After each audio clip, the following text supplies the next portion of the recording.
Assalamualaikum warahmatullahi wabarakatuh.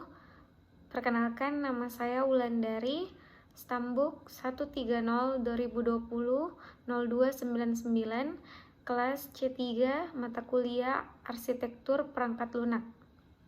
Baiklah, pada pertemuan kali ini saya akan menjelaskan mengenai laporan desain arsitektur yang dimana studi kasus yang saya angkat yaitu analisis dan perancangan arsitektur sistem aplikasi layanan informasi lokasi UIN Sunan Gunung Jati Bandung.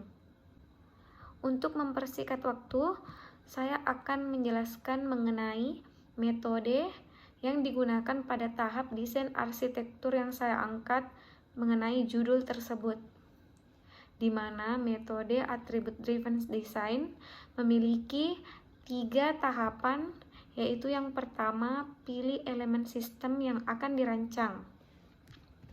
Baiklah, pada penelitian kali ini saya menggunakan pola broker pattern, di mana elemen yang dipilih ialah pada beberapa server, baik server client serta server activity providers. Pada sistem yang akan dibangun, layanan tersebut akan didistribusikan ke beberapa server, di mana penerapan sistem ini menjabarkan tentang bagaimana sistem terhubung satu sama lain, bertukar informasi, serta ketersediaan layanan komponen. Tahapan yang kedua yaitu identifikasi kebutuhan arsitektural yang signifikan untuk elemen.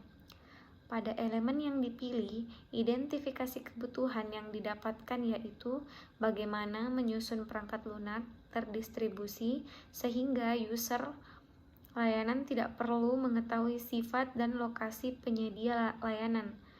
Layanan informasi lokasi kampus di lingkungan UIN Gunung Jati Bandung, khususnya di Fakultas Sains dan Teknologi, masih dilakukan secara manual.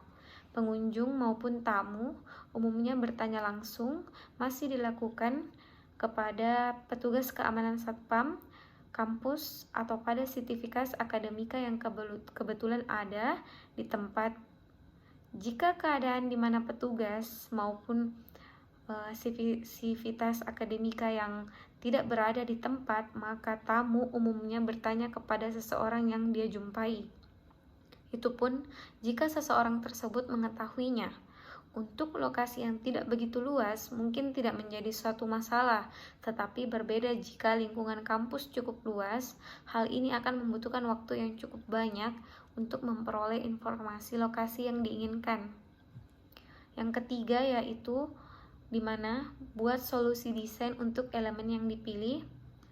Pola broker memisahkan pengguna layanan klien dari penyedia layanan server dengan memasukkan perantara yang disebut broker. Ketika klien membutuhkan layanan, ia menanyakan broker melalui antarmuka layanan. Kemudian broker meneruskan permintaan layanan klien ke server yang memproses permintaan tersebut. Hasil layanan dikomunikasikan dari server kembali ke broker, yang kemudian mengembalikan hasil dan pengecualian apapun kembali ke klien yang meminta. Karena pemisahan ini, jika server tidak tersedia, penggantinya dapat dipilih secara dinamis oleh broker.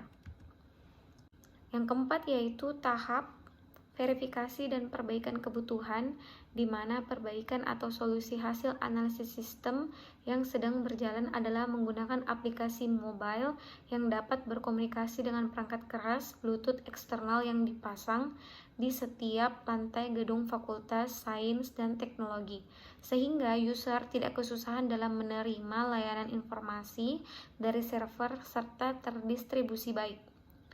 Model perilaku sistem pada penelitian ini menjelaskan aspek dinamis internal sistem.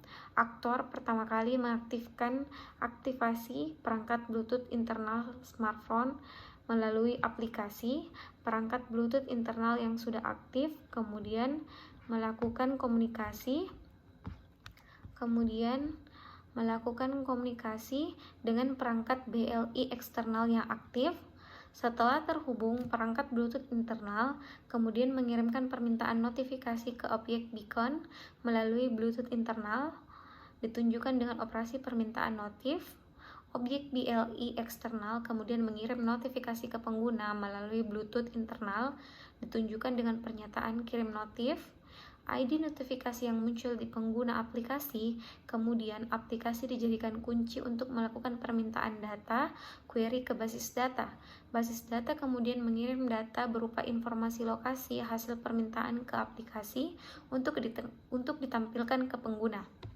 Baiklah, kesimpulan yang saya angkat pada laporan ini, pada laporan analisis dan perancangan arsitektur sistem perangkat lunak, aplikasi layanan informasi, lokasi ini membahas mengenai proses arsitektur suatu sistem di mana terdapat kebutuhan pengguna atau user, kebutuhan fungsional dan non-fungsional, serta metode atribut driven design yang dimana pola broker pattern lah yang digunakan, dimana pada pola broker pattern yang dipilih menjelaskan identifikasi kebutuhan serta solusi dari elemen yang dipilih pada suatu sistem, baik desain yang memenuhi semua kebutuhan arsitektural yang signifikan, elemen yang dipilih atau tidak.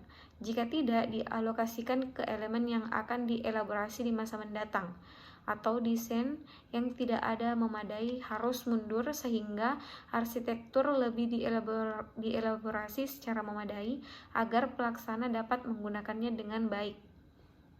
Baiklah, sekian dari laporan desain arsitektural yang saya angkat. Sekian dan terima kasih. Wassalamualaikum warahmatullahi wabarakatuh.